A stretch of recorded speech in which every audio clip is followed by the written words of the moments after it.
Hello everyone, now we will create the image of a seaside. Stick the blue sheet. Now take white watercolor and put it with the help of a white paper. To make the starfish, take a yellow color clay and spread it in the same way as we are making. Now make its eyes and mouth. To make the crab, take a red color clay and make its legs, eyes. Now make a shell using pink color clay. Now make yellow color dots on the sand part and it's ready.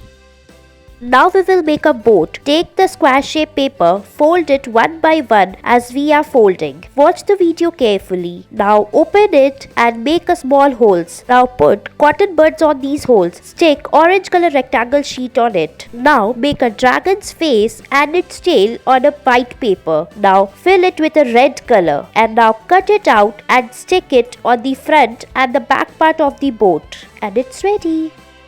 Now we will make rabbit using pink color craft paper. Fold the paper from both the sides. Now fold the paper from all the four sides again. Now turn it upside down. Now again fold the paper from both the sides. Now again turn upside down and keep folding in the same way as we are folding. Watch the video very carefully. Don't miss out any step. It will turn out very beautiful. It is almost complete. Keep folding. Now we will stick its eyes and it's ready. Thanks for watching.